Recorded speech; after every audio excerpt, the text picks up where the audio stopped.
go. Just want to get my pointer out. Okay, was there anything else you wanted to chat with about? No. Okay, let's get into this. So we're going to talk about the Cold Atom Lab, space and marketing, aliens, and super Earths today. But first, I would like to start off by apologizing to the young lady who asked about astrology last week. I think I was a little too abrupt in dismissing her question. It's obvious that our ancestors looked to the sun and the moon and realized they were a great influence on their lives. So it was natural to look at the stars and see if they had any influence. And after the sun and moon, the next obvious changing celestial phenomenon is the motion of the wanderers or the planets. So they began to watch their movements and tried to link them somehow with occurrences on Earth. So no actual links were found, but people in high places like kings wanted to get every advantage they could over their people and wars and things like that. So they looked to astrologers to tell them how things might work out. And in fact, many of the well-known astronomers like Copernicus and Newton made most of their wages by forecasting events for royalty. So astrology was one of the first sciences. It was our ancestors trying to make sense of the world and the sky. But along the way, it got a bit corrupted and stopped doing science. It is easily debunked. And so once again, I apologize for being rude. Oh, it's I actually, I wanted to apologize because I actually apologized today in the class because I said astrology instead of astronomy. Oh, that's said all the time. So yeah. I'm so who anybody thinks about astrology that I might have been rude to, there we go. Along the way, hey. Yeah, I tend to be abrupt. I have a strict line, science and no science. no, I understand that. Thank you so much though, but actually I was not offended in any What, way, shape or form. well, wasn't like Haley's comment wasn't he predicted, or didn't Newton wasn't he hired to predict when that was coming? No, when his three laws or gravitational, um, when he realized that it was gravity that was pulling things down, like the moon and the apples and all those kind of things, his friend Halley, realized that he could use that to actually predict things in space. He looked over some historical records and thought that this one reoccurrence was probably the same comet, and he plotted when it would come next. Unfortunately, he died about 10 years before it actually returned. It returns every about 76 years.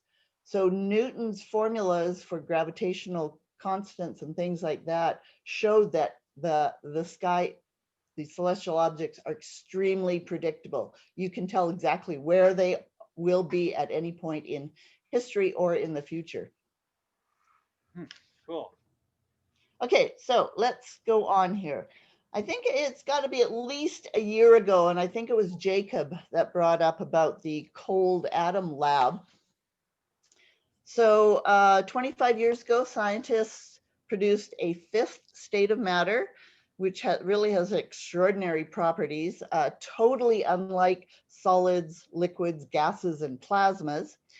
It actually won a Nobel Prize, and it's called a Bose-Einstein condensate. And the Cold Atom Lab on the space station has just produced it. So on Earth, experiments and observations are limited just to a few seconds because the pull of gravity on the atoms disrupts this condensate. So they would have to drop things off buildings and just get a few seconds of free fall to be able to study what's happening. Here we have the first step to that. This is 6 finely tuned lasers that actually slow down molecules, and heat and speed are thought of as the same way. things are hot because things are moving faster. So if you can slow down things, you actually get cold temperatures.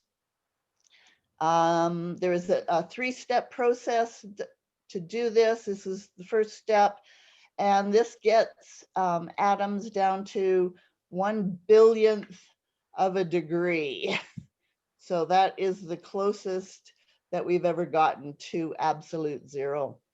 And in the chat, I put up 3 links for the NASA explanation article about this, also a YouTube, and another thing from NASA, so you can go study it further or just learn exactly how they do this. Can you add those links again? Because I think we lost them when I restarted. Oh, of course. Yes, I will. Thanks. I will. So how big is this? Like, so this is up there. This is up there now. Yes. Like, so how? Like, is this like a super small? Like what would be the scale of this? Well, it's got to fit inside the space station, I imagine. So it can't be So crazy. I'm sure it's kind of a tabletop kind of unit, Yeah. Wow. although I don't know. So now that they've separated gravity, they can actually study these condensates in much finer detail. Right. There's a video that shows. Okay, and we were talking We got a about question here. Oh, Sorry? question here. Oh, sure. Question. What are the properties? Like liquids are liquid, airs are fluid, yes. Gases are like intangible, quote unquote, and solids are the closest thing we can touch and hold in our hands. Whereas plasma is energy in the most basic sense. So what's this particle like? Bose-Einstein condensate, if you had a glass of it, it would actually have the ability to run, it would just run up the sides and over. It behaves differently than those other 4 states of matter. It has no friction and no, I think that's the main thing they're finding. It acts like it's one atom. No matter how many atoms you have in this little lump, it acts like it's one atom. So it doesn't interfere with itself. It doesn't have friction. And now they're going to be able to find out so much more. Does it have like any, do they know of any particular uses right now, or is it so new that they're just trying to figure out all about it? Well, Einstein, I believe, predicted this, so it's not new, the idea of it, but now they can actually do it. You know, I don't care if science has a reason for doing this. Yeah, no, just curious. Yeah, no, I don't know of any proposed applications yet. I'm sure they'll find something along the way. Yeah. Superconductor. Yeah, it just has to be really cold, and that's a big problem. Okay, let's go into space and marketing. We were kind of talking about things that are named after space things, and there is no small number of things. For instance, there are candy bars and candies, Mars, Starburst, Orbit Gum, lots and lots of those. Lots of cars have been named. They've got the Equinox and a Galaxy and a Nova, a Taurus, a Vega, a Comet, an Eclipse, a Pulsar, and my favorite, the Lotus Europa. Whoa. Yes. Now you may notice most of these look like old cars. They're mostly in the 60s, and it was because space travel was so new then. That's it was really hot to name your product after something in space.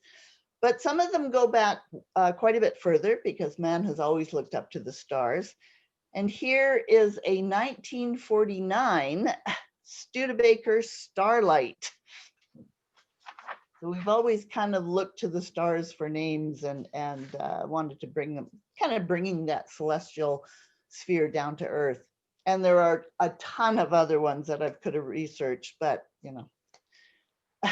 Some other things are Comet Cleanser, Stardrops Detergent, Sirius Radio Satellite, Orion Entertainment, Universal Pictures, a Quasar TV by Motorola, and this is what TVs used to look like long time ago. A Pulsar watch. There was a whole suite of Sunbeam kitchen appliances, Polaris snowmobiles. Samsung actually means three, so their very first logo had these 3 stars in it. And there are lots of other, like movies, Beetlejuice it was called, but yeah, there was a Mars supermarket chain, so lots and lots of other ones. And of course, sports teams. There is the Houston Astros and the Houston Rockets, the Dallas Stars, LA Galaxy, and the Phoenix Suns. And I'm sure there's lots and lots of other things like that too. So in your everyday life, just kind of look around and see if you can see anything. Don't go grocery shopping, but when we used to be able to go grocery shopping, just wandering up and down the aisles, and you could see so many things with a space connection to them. So aliens, things we thought were aliens. So lots of people think of the pyramids in Egypt or Inca and the Nazca lines as something totally impossible for people of those times to have made. But invoking a supernatural explanation for some of the most monumental of human achievements really means skipping over the fascinating ways in which prehistoric civilizations managed to make some of the largest and most enigmatic constructions on Earth. How could they do something like this? Well, these were some of the final pyramids. It started off just very small, and as they progressed, they learned how to do bigger and better buildings. The same with the Aztecs. And the Nazca lines are easily made, easily viewable. It's often said they can only be viewed from space. Well, there are mountains around it that you can easily see, and it was probably their explanation of their science of things that they saw in their civilization. So we have some modern misconceptions. Of course, canals on Mars. Percival Lowell thought that these were made by a civilization that was running out of water, and we're trying to bring water from the poles, because we knew that we saw ice caps on the poles. So he imagined that these were trying to bring fresh water to these people, shouldn't say people, these beings who were running out of water. Even a little more modern than that is the face on Mars. Oh, I remember that one. Sorry? I remember that one. Yeah. Big, huge thing about this. Oh my God, look at, there's a face on Mars and it's looking towards Earth and all this kind of stuff. But as more and more increasing resolution, as the cameras on the orbiters got better and better, it really was found just to be a mesa, so just a mountain. But just if you view it at a certain way at a certain time of day, it looked like a face. But I mean, we see those things all around, and humans like to see faces in things. And of course, most recently, deliberately made hoaxes of things like crop circles. Again, when first saw, oh my gosh, how humans couldn't possibly do that. It was aliens from space coming down. There were imprints of their spacecraft coming down, quite easily debunked. And even the two fellows who made the first ones confessed and showed how they did it. So we all need to be critically thinking about things that are shown to us. Extraordinary claims need extraordinary explanations. So not aliens, any of these. some of the astronomical aliens that we have found. There was a radio signal from somewhere in Sagittarius. This was towards the Milky Way center. And this is a printout of the radio signal. This string here represents the signal's intensity variation over time, and its properties are just what was expected from an alien civilization. It's never been repeated, and it really has not been explained. Systematic errors, observing errors, nothing seems to point to this. But the fellow who's first saw it wrote wow, so that is now called the wow signal. Really recently, we have discovered fast radio. Oh, no, this is my LGM. Again, radio astronomy. There's a radio signal found by Jocelyn Bell Burnell in 1967. This signal repeated 33 times a second, extremely precisely. And scientists at that point didn't think this kind of regularity was possible in nature. Turned out to be, I'll come back to that. It turned out to be a pulsar. It's the very first pulsar that was found. Pulsar is a neutron star from a supernova explosion of a very massive star.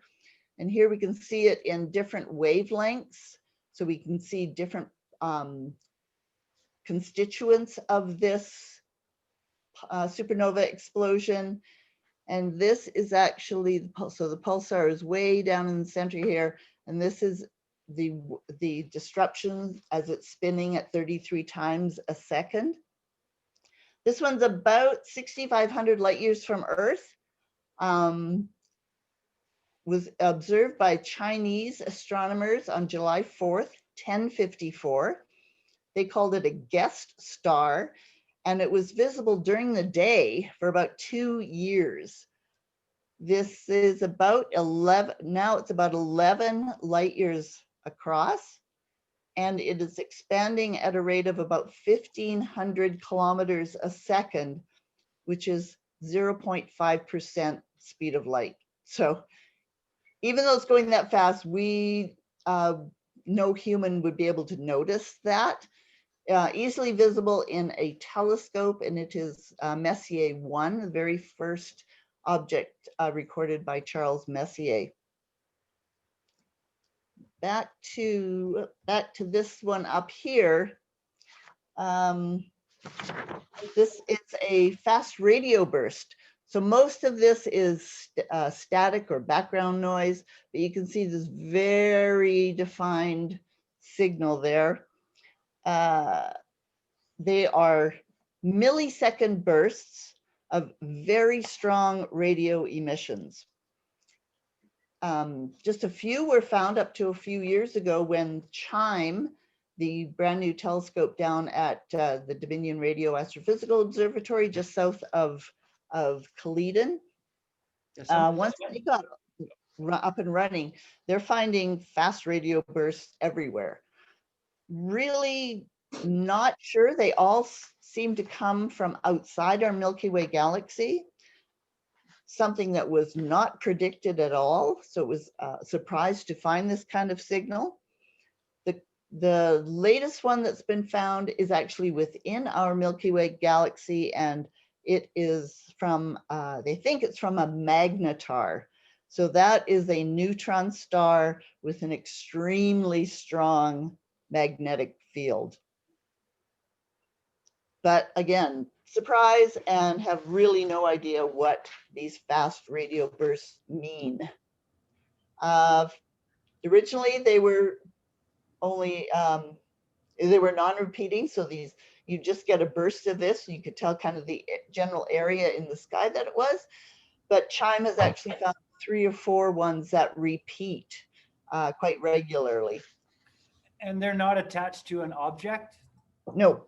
No, so just a burst, just a radio wave burst out in space. They are attached to an object, but because they they happen so quickly, we can't really tell where they're coming from, Mm, except this most recent one where they have found a magnetar through other observatories.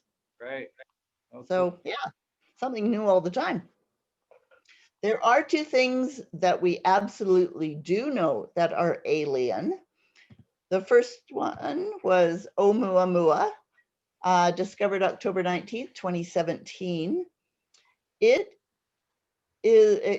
flew through our solar system, but it originated in a different solar system. So it's about 400 meters long and about 40 meters across. First they thought it was an asteroid, and then maybe a comet, and then just by its orbit, they could tell that it actually came from a different solar system. And there are still some really questions as to what it is exactly. It is not a physical alien thing, but it is alien from another solar system. We got a question here, Colleen. Just a quick one. I just didn't catch the name of that. Oh, a Moa. Oumuamua, so apostrophe Okay. Oumuamua. It means scout or messenger. Hawaiian. Okay. Thank you. Thank you so much. The other known alien is 2I Borisov. So here's a discovery picture of this little object moving across. It's a comet from another solar system, discovered just last year, just over a year ago, August 2019. And now that we found 2 of these, there are probably at least 10 of these alien visitors in our solar system at any one time. And we'll be finding more and more as we do these large sky surveys.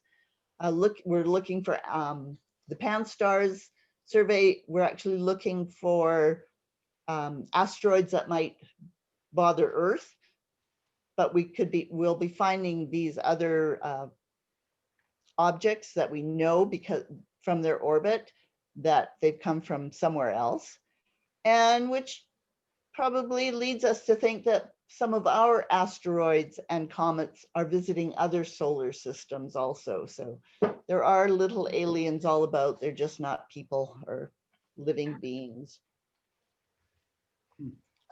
And then we had a question about super Earths. So this is today's data. 4,306 exoplanets, so planets orbiting other stars. Then of those, just over 1,300 are super Earths. Super Earths refer to an exoplanet with a mass greater than 10 times Earth, but it only refers to the mass of the planet, does not imply anything about any surface conditions or habitability. And again, these star surveys are turning up oodles of these worlds that could have the right conditions for liquid water, which means alien life could conceivably be evolving on super Earths all over the universe. I think the most recent estimate is 10, I think I'm going to say 10 million, could be billion, but that seems a bit, 10 million super Earths in our Milky Way galaxy alone. I'll have to check on that number. I got a question here for you, Colleen. Go ahead. Sure. I had heard like a while back that they might have found a microorganism on Mars. Sorry, what was found on Mars? Like I had heard a while back that there might have been a microorganism found on Mars. Life? No. We have not found any yet. We have found liquid water on Mars, and we know on Earth, everywhere where there's liquid water, there's life. This liquid water on Mars is a lake at the southern pole, under the ice cap, under about 1.5 kilometers of the ice cap. There is liquid water. If life ever did get started on Mars, because it did have quite a nice climate, 4 billion years ago, if life ever did get started, there might be traces of it in this lake. And And I would not doubt that within your lifetime, there will be a mission to go drill down into this lake and see just what's there. It's very promising, but nothing has been found yet to suggest any life on Mars. And I watched The Martian again last night, so that was really cool. If you haven't watched it, it's a very good movie, even one that I liked. A few problems with their actual science, but it was a good show. Yeah, just good So potatoes. Sorry? I said good potatoes. Yes, very good potatoes. Yes. Yes, freeze-dried potatoes. So how would a super Earth affect the evolution of life? Well, a large mass means a stronger gravity. And this would affect plants and animals in that they probably would not grow as tall as we see on Earth, especially plants. Trees have this capillary action going on in their trunks to bring the water up to the top. If you have more gravity holding that down, you're just not going to be able to grow as tall. Animals and things like that would be sturdier. There'd be more elephant-looking things than there'd be, spiders, because you would need more mass to keep to fight the gravity. The atmosphere on a super Earth would be thicker also, possibly limiting sunlight, which could affect photosynthesis. So if you have a super Earth around a sunlight star, the best wavelength is kind of a green wavelength actually. But if that can't get through to the surface because of the thicker atmosphere, life, it could still evolve. It just might take a longer or might take a different path. And it would also lead to a flatter topology. So the gravity, there wouldn't be the soaring mountains. Everything would be kind of lower to the surface. If any of them were water worlds, which are planets that completely covered in water or maybe mostly water with just some small islands around, excuse me, the isolated small islands would be great for biodiversity, speciation on all these different islands, but there would probably be no technology because there would be no metal mining. A larger gravity also means no ability for space exploration. So a planet that has 10 times Earth's mass would also have an escape velocity 2.5 times greater than Earth. We have to get stuff, any rocket we send off, we have to get it going 11 kilometers per second to escape the gravity of Earth. So if you 2.5 times greater than that, would probably, if that's what you were facing, you would, the pull of that gravity on rocket launches and space travel would make that pretty much near impossible. In fact, if Earth was only 15% more massive, so not much at all, we wouldn't have space exploration.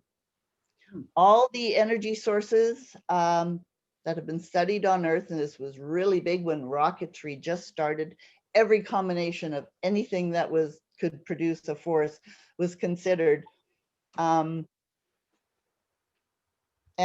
we have nothing that is powerful enough that could make that happen if we were just 15% more massive. Right now, 90% of any rocket that you see is fuel. So for every kilogram of cargo, you need 9 kilograms of fuel. We would also need to keep this in mind if we ever do build a multi-generational ship to visit other planets. If we went to a super planet or a super Earth, and we could easily get down to it, I'm sure, but you wouldn't be able to get back up to it. So that's a whole way of having to think also. Excuse me.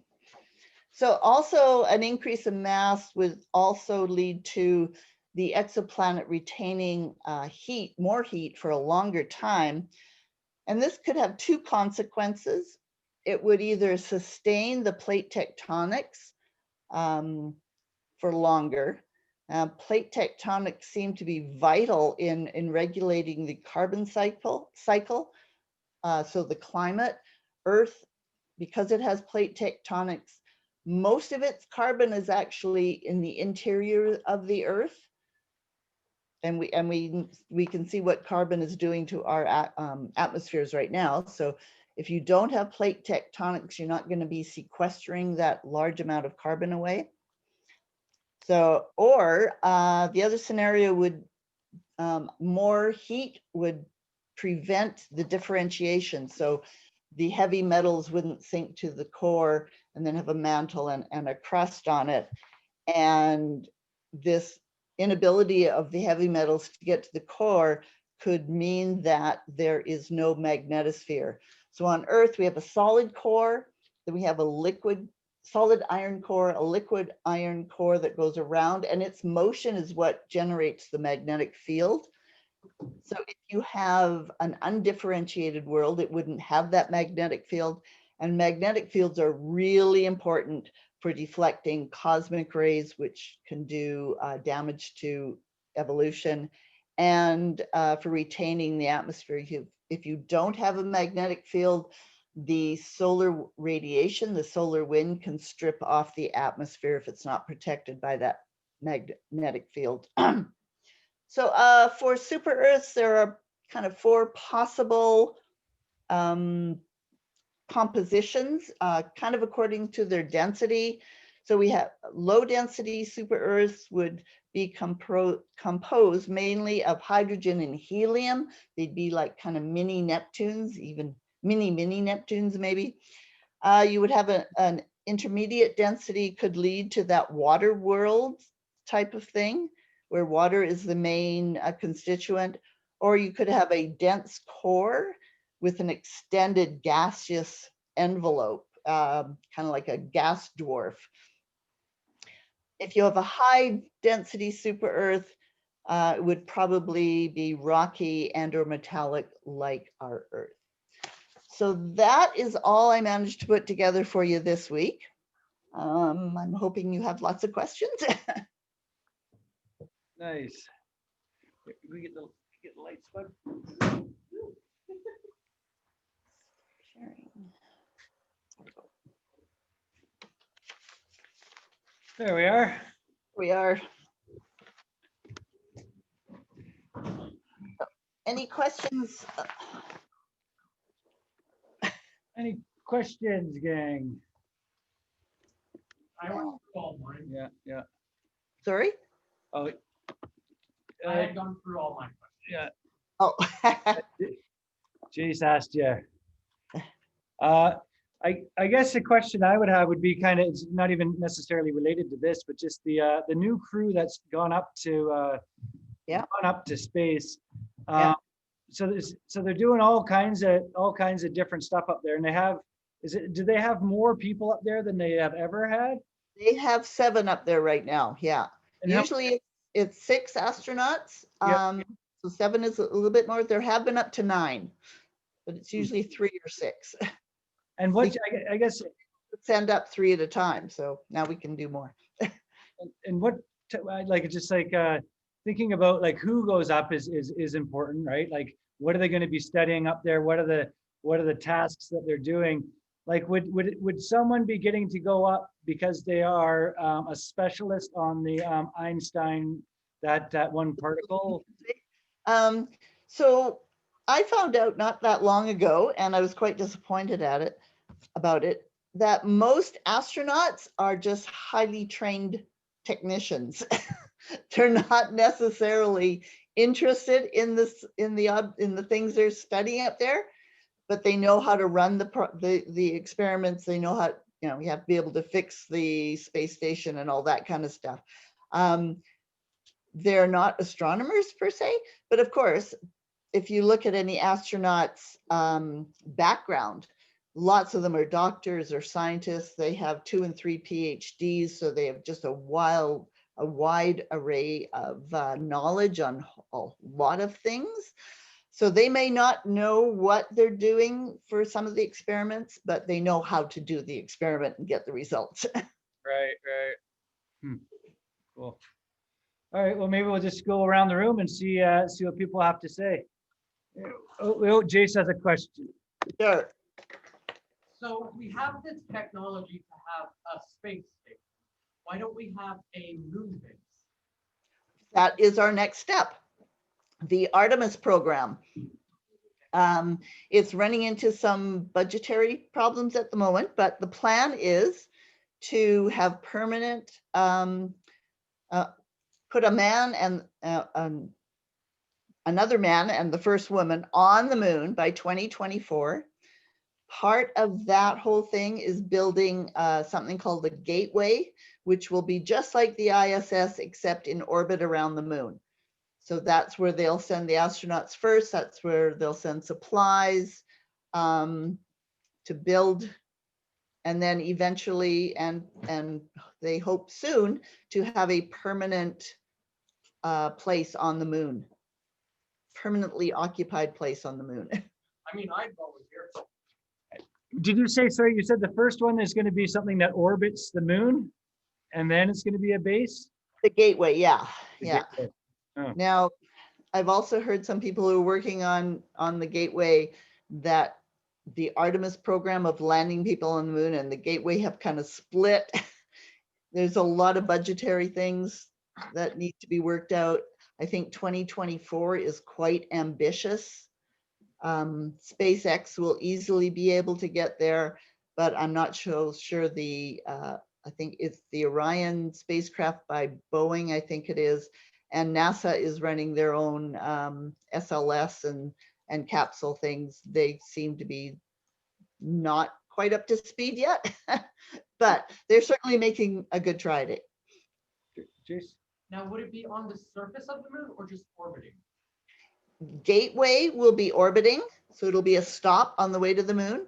The settlement, if you want to call it that, will probably be at the south polar part of the moon, because we know there is water there trapped within the lunar regolith.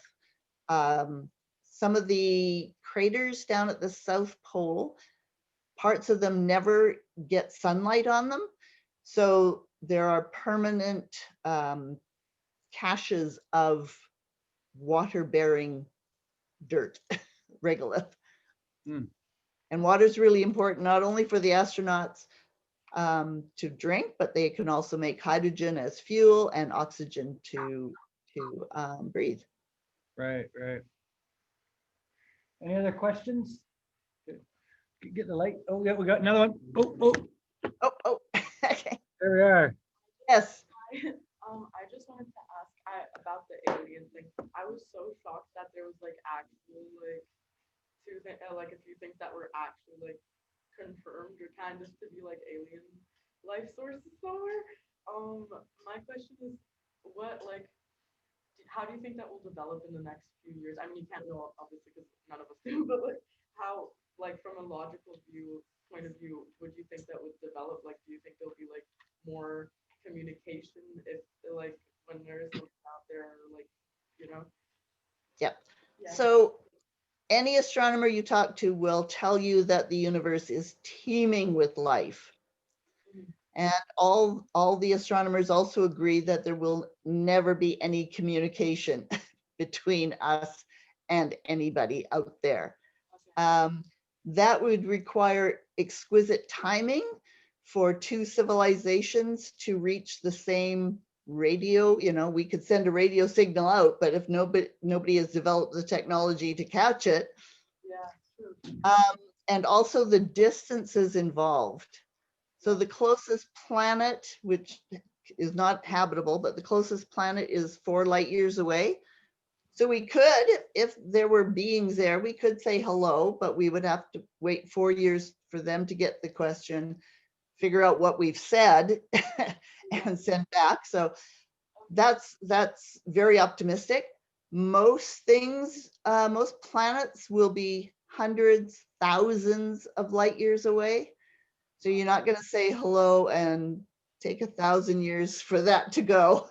And then, for them to answer if they've reached the same level of technology. I mean, we've only been sending radio waves out for 100 years. Yeah. Prior to that, for thousands of years, aliens might have been bombarding our planet going, hello, are you there? We had no way of knowing. We had no technology to capture those radio waves. So yes, life, no communications. Okay. Thank you. You're welcome. Speaking of that radio waves, that big, the one that was in the James Bond movie. The Arecibo, yeah. Yeah, they're taking it apart, right? Dismantled, 2 of its cables snapped and just ripped the dish open, and just way too much money to fix it. Oh, yikes. Yeah, it's too bad. A lot of really good science has come out of that. Huh. That was the for a time the largest radio antenna in the world. There's actually one now over in China that is 500 meters. The Arecibo was 300 meters. Oh, wow. Yeah. So, and I don't know if they plan to put any money towards building a newer one. That I'm sure in discussion. Yeah. All right. Well, maybe we'll go around the room here. Could you get the lights, please, Wilson? So you can see us. Yeah. Jake, you ready? Jacob, where are you? I can't. Where? I had a conversation on. We're gonna move over a little bit. Yes, I'll There he is. There he is. There he is. There we go. Okay. Okay. At one point you mentioned the Bose-Einstein. Yeah, it is Bose-Einstein, not Einstein. Yeah. The condensate, Yeah. Bose-Einstein condensate, and Yeah. you showed the lasers, and you showed that it was really cold. Just like Bose-Einstein, couldn't remember the name, and then you said condensate. Just like, yes, that's it, and I knew it. And I even saw a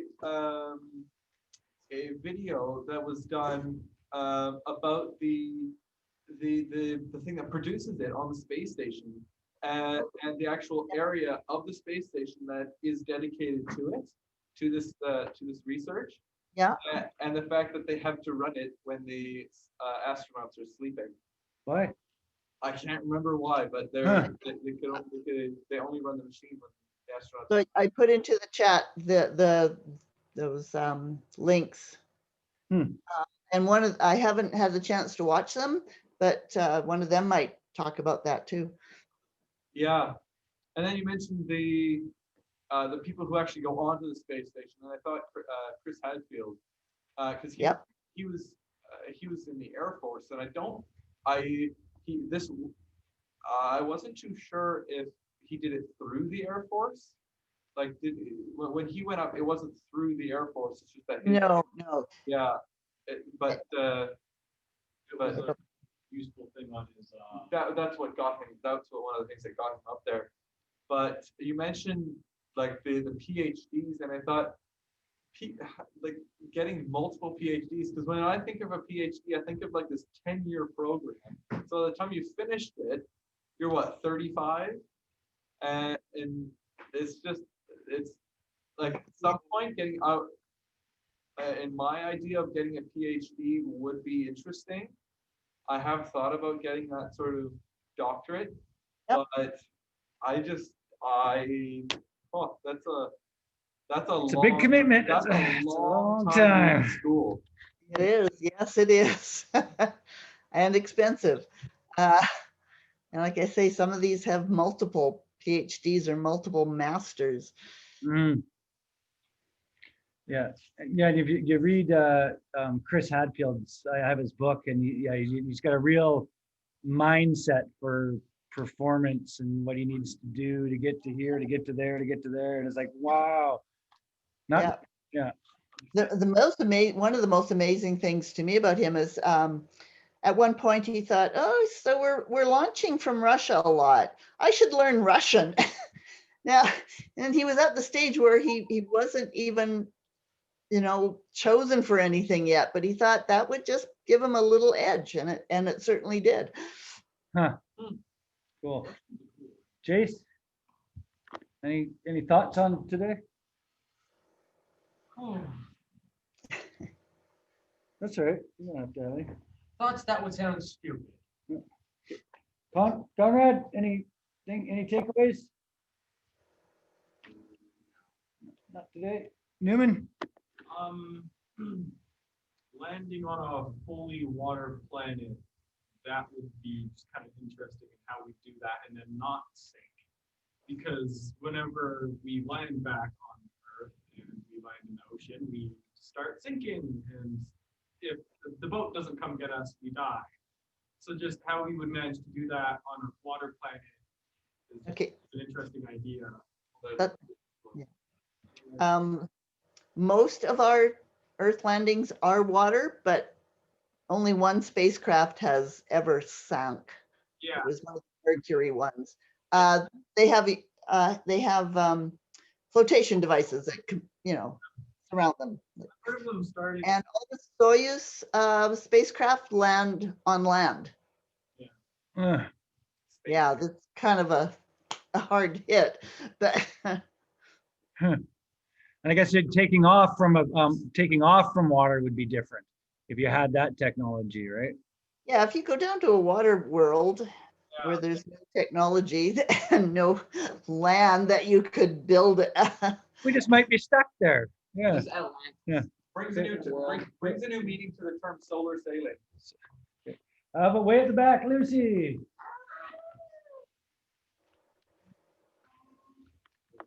I actually find a lot of the things just in here quite interesting because I don't particularly follow the space stuff. It's fun to have a sort of closer look into a lot of those things and into super and things like that. It's kind of cool to see sort of the next steps and things like that. The fact that yes, this is happening, this is also happening. Did you hear that? She says it's just cool to hear the next steps, that this is happening and that this is happening, and you kind of, you keep us up to speed with kind of new current things that are going on. I think, yeah, great, thanks. cool. Sure. I found it kind of funny how Nice, Super nice Earth- loud voice. I found it kind of funny how a super Earth is essentially just Alberta everywhere. You're not allowed to get off of it, and it's straight up just spiders. What? Ah, Not- Those spiders. no spiders. Too bad. Okay, Dill. Well, I was planning on saying the Alberta thing, but that was already said. So that's what I think. Okay, William. It is pretty cool that there's actually aliens out there, that they actually exist. Because I'm like, I've always thought in the back of my mind of like, well, the aliens might exist. I don't know if they visited us, but they might exist. The possibility there's some sort of life form out there. I don't know if they've tried to contact us or not. And just thinking that everybody else also, people think that there's life out there. We haven't found it yet, but the fact that It's the odd that- odds are. It's weird Oh, that yeah. I'm one of the things that I kind of want to dive into for a project is finding out where exactly aliens started. Where did it become like everybody to go, oh, it's aliens? Like where did it start? Where did it go? Oh, like our fascination with aliens. The idea Huh. of there being other places like Earth is probably been around for a while. Yeah, I'm just curious of where it I would started. be surprised if people thought that almost everyone was like, Yeah. Huh. it's like, yeah, we just don't have the technology to talk to them yet. Just how we've kind of conceptualized the whole idea of what it is to be an alien. Right? Yeah. Casey. I just really found it all interesting, especially that like skinny but large alienistic rock. I just can't imagine how valuable like that rock would be if it were to land on Earth, or like no, but like a smaller scale of it, because meteors themselves go for like a very high price. But if like rock from another solar system wound up on Earth, I wonder how valuable that would be. if it could be shown to be definitively from another solar system, I can't imagine what the price would be. The value would come from being able to study it and seeing if it's similar to our, does it have the same amount of the different metals and elements and things like that? How dissimilar and similar it could be from our solar system. Yeah, we got a couple on to the other side here, but for me, Colleen, I think thinking about the, if Earth was, would you say, 15 times, or not 15 times, 8%, 15% bigger, that we wouldn't have the technology to be able to escape our own gravitational pull, right? Right. So just like all these other limiting factors, right? There's so many factors that go into being able to explore out into the universe, right? Yeah. And then I was also kind of wondering when you were talking about was it Halley's Comet? You mentioned maybe in the Chinese astronomers knew about it in about 10. No, that's not Halley's Comet. That's the Crab Nebula, the supernova explosion that happened in 1054. Oh, okay, right. And I was just wondering, and you think back, like I was just wondering, China's understanding, like there's certain times in history that they seem like they had a real advanced understanding of certain things compared to a lot of other cultures. And I'm wondering if that was the case with astronomy with them as well. Oh, absolutely. They were extremely good observers, and they cataloged everything. Now, when this supernova happened, people in Europe certainly saw it, but there's been no mention of it because that was in the Dark Ages, where if you questioned, so the theory was that Earth was the center of the universe and nothing else changed. Here was a brand new star. If you mentioned it, you would have been ridiculed for it, and maybe they had some weird practices back then. So nobody mentioned it. They just completely ignored it, which is really too bad. But the Chinese, they absolutely knew the sky way better than we did. Cool, thanks. Hello. I wanted to say, first of all, I wanted to praise you for how you are able to put so much knowledgeable information in such little time. Last time, for example, I was taking notes the whole hour long and my arm was almost falling off. I was like, look how many pages this is for. This is a whole thing. Wait, no, that's not even the first here. And then here, and then here. It's a lot. I'm very impressed. And I also I think all of your information is always so interesting. It's usually stuff I just never knew or thought about. That I thought it was cool that atoms, no matter how many they are, they act like one. There's no friction and stuff. That's that's just stuff I don't know, and I like having knowledge about weird things. And thank you very much for giving me that. Thank you. And you know what? Most people don't know stuff, so Yes, never feel bad that you don't know something because most people don't. Wilson? Yeah, I didn't know how little weight, or I guess the fuel to weight ratio. I thought that was really cool. So that just kind of getting ready for girls getting ready for fitting into their wedding dress. We got that. Get ready to go on the spaceship. Yeah. It's interesting. Elon Musk's plan to go to Mars. He's going to launch a ship that will orbit Earth, and then other ships will bring fuel up to it, and then they will go. So there are limitations, yeah.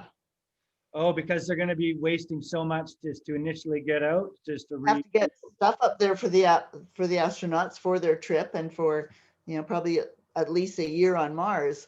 So then they have to send the fuel up. So every kilogram of fuel takes at least 9 kilograms of fuel to get it up there. Yeah. Wow. It's a big rocket. Yeah. Jeez. Any other questions? Oh, There's just one last thing I wanted to mention. okay. With the Bose-Einstein condensate, you mentioned how cold it was. You said it was 1/1000th of a degree. Yeah. I just wanted to make sure because I saw it was 1/100000th of a degree Kelvin. Kelvin, yeah. Just to make sure. Yeah, because I know when we look at something that says 1/1000th of a degree, oh, that's just above freezing. No, that's Celsius. Wrong. So I just wanted to. Yes, yes. Saw that on the. Yeah, the big K was there. Yeah. Cool, cool. Yeah. All right, gang. Any other questions? Well, thank you very much, Colleen. That was awesome. And I got I got the link in there, so I'll send that those links off to the crew here as well. Good. So what questions for next week? Are we doing this again next week? Yeah, sounds. If you're game, we're game. Of course I'm game. Any thinking of questions? Thinking of your projects? Thinking of topics? Oh. I'd like to personally ask you about your knowledge on a constellation called Lacerta. Lacerta, yes. The lizard. It's not one that I've observed. It's up in the northern sky though. So what do you want to know about it? You want to look at what the cultural. Random stuff. He's really into lizards, so he wants to turn his space class into about lizards. Done. We will start with constellations next week. Constellations, nice. What other types of questions, gang? Any? Politics in space. Oh, politics in space. Yeah, I started going into SpaceX pros and cons, but I didn't get too far in that. That's just a whole thing. And politics in space is really tricky, and I would rather do the science of space. Yeah. What about, I mean, I guess organizations and planning bodies might not be as political, but who decides some of these, some of these things and some of the protocols? Like you look at like was it Star? I keep wanting to say Starlink, but it's not. No, Elon Musk sending off all the Yeah. Oh, yeah. yeah, like who decides that that's okay, and is it each government, say if you have a space program, can you send things to the moon whenever you want if you have your own program?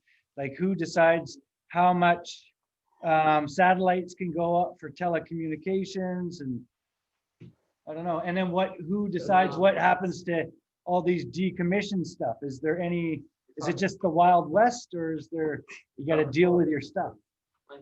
I don't know. I've got some information on that. I can. Yeah. Animals in space. Ooh, animals in space. And what they're. Oh no, they all die. There's some dogs out there, some Russian dogs floating around.